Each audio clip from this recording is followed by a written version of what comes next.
Boom, boom, boom. Whoa, what's up, guys? Been a minute or two. Hope you're doing good. Driver Man here, aka Jose, reporting to you from LA. Been a little bit MIA. I apologize. Been getting ready to launch my new Korean YouTube channel, which I did, and also was going to take a trip, as I mentioned, which I decided to postpone because of the coronavirus, which we'll mention in this video. All right, with that being said, welcome anybody, drivers, passengers, customers, and anybody else wanting to learn. Let's get into it.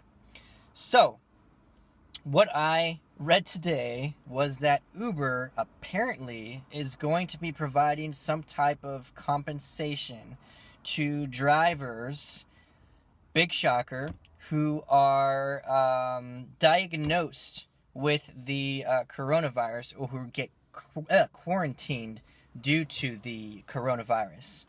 So I find this to be extremely comical, ironic, and makes me wonder, okay, what's going on here? What is the end game? What is the ulterior motive? I kind of feel like Professor X in X-Men right now, sticking my hands right here. Or does he stick them here? I can't remember. Oh, no, this is Piccolo in Dragon Ball Z. He goes like this to do his special attack, which I forgot the exact name of it because it's been too many years since I've seen that anime. Anyhow, yeah, it's just kind of a shocker for me because, we all know, especially, fellow drivers, that Uber does not give a, shit about drivers. They don't care. They care about the bottom line. At the end of the day, drivers are just numbers on a spreadsheet with the, red numbers being losses. Part of it, I guess because of, compensating drivers, which isn't even that great anyway to make it even sadder.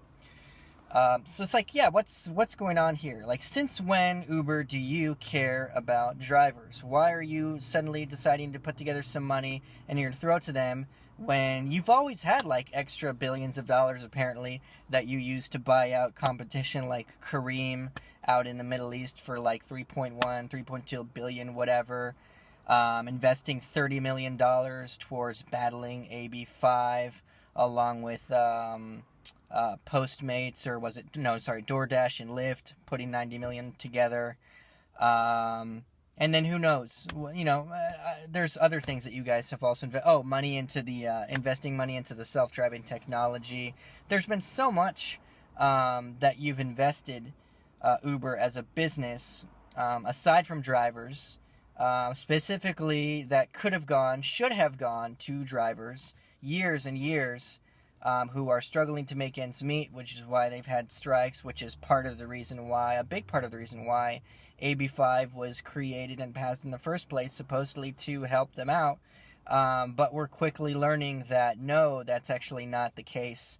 As I mentioned in my previous video, they're working on some new assembly bills to repeal AB5, at least put it on hold until they make it actually work, because it's not having the intended effect. Anyhow, drivers are still independent contractors, everybody, yeah, in case you didn't know. They're not going to become employees as of, the first of the year. We're in March now, and none of us are employees yet. It's not going to happen. Otherwise, they might as well just throw in the towel and say, okay, we're done with this business, because they will be out of business. They haven't even turned a profit yet, but they're trying to get there at the end of the year. So, yeah, it's just, I don't get it.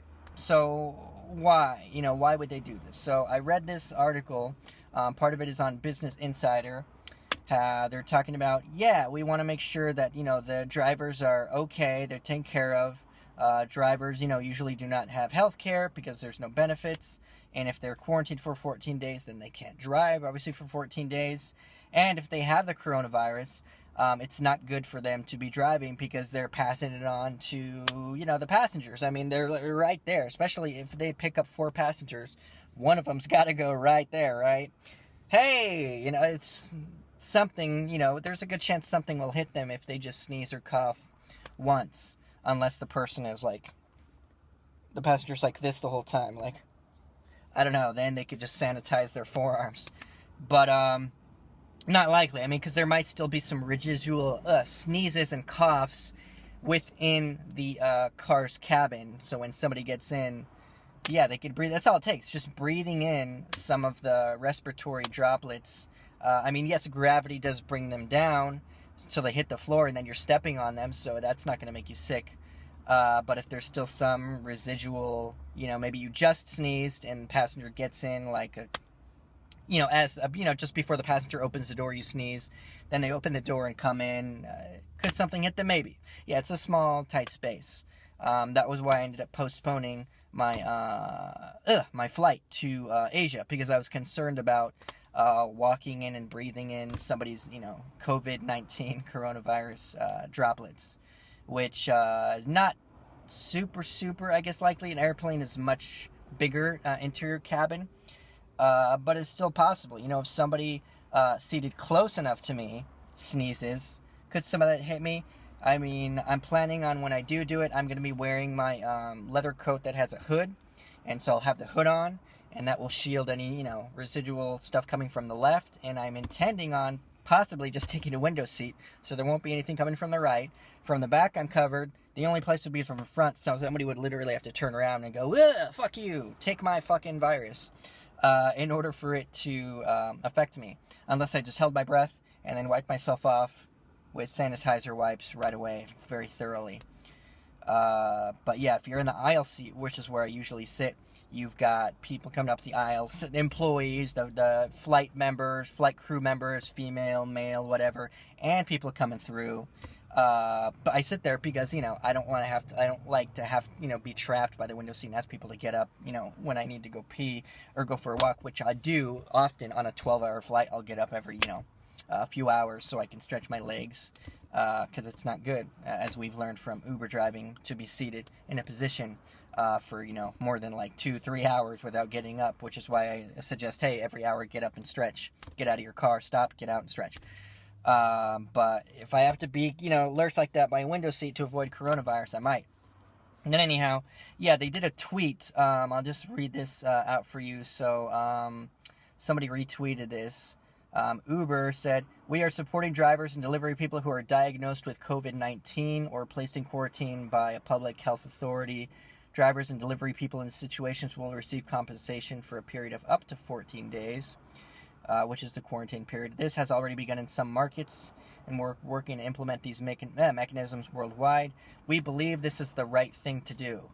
That's the part that really made me laugh. Uber, the ethical company. Yeah, about that. Uber, the company who follows morals, who has a high morale. No. So what are you guys trying to do here? Really? You believe this? Since when do you care about doing the right thing? You don't. So what is this? What is this joke? This little tap dance that you're doing? This little showcase? What are you trying to do? Why are you throwing money? Why do you care that the drivers, are not going to be, getting paid? It doesn't make sense why you would care. There's a reason why you're investing money in self-driving technology. It's because you want to replace the drivers and minimize your bottom line. Your bottom line costs, So could it be that, if drivers are quarantined, that they can't drive and make you money? Sure, then they can't make you anything. If you guys are just paying them peanuts like you do now, but they're still driving, you're keeping, up to 60, maybe 75% of the fare, then of course you don't care. Yeah, you're just paying them the little bit because you're still getting something, you're still getting the majority. But if drivers are not driving on the road, yes, obviously that will affect you, Uber, because then you don't get anything. If they're not giving any ride, you can't take, 60% of nothing, zero fare is zero. So could that be why? Is that why you're not because it's the right thing to do, but the right thing to do for you, because you want people to keep driving, but then again, not get other passengers sick. So you want to keep getting those fares, of course, that you can take, an astronomical percentage out of, but not get blamed for being sick. So I think that's what it is. Uber, you're just CYAing, covering your ass, again, as usual. With this little move. I'm trying to make it look good, like, oh yeah, we're taking care of the drivers, but really, I think it's to protect yourself from getting bad press as far as, oh, Uber, drivers are out there, spreading the coronavirus to their passengers, and which would make Uber, the Uber name, look bad. Not that, you guys look that good. I mean, you look crappy for the way you treat drivers anyway, so I don't see why you're trying to make yourselves look good, other than, just being blamed for a pandemic, because that's not good for business. Because, everybody knows that you treat your drivers like shit, but still you're working towards these things that you do, like not paying drivers enough and buying a competition. It has to do with, your business, with expanding as a business. So as a business thing, I guess that makes sense, not wanting to have that bad name as far as, getting corona, because then less passengers want to ride Uber. Oh man, Uber's letting their drivers drive around infected with, the freaking coronavirus. I don't want to take an Uber. But if it's just something like, oh, we're not paying the drivers, and the passengers maybe, at least half of them are naive about it, don't know, and then they're still riding, then, Uber, you're still getting paid. So I think that's what it is. I think it's the right thing to do, and then you omitted the second part. For us, for Uber. That's what it should have said, because that's the way it really is. Yeah, and I don't even know how much you guys are going to pay the passenger. How much is Uber actually going to compensate them for 14 days? How much does the average driver make? We pay them shit, so we'll give them half of what they normally make. Maybe they make $100 a night.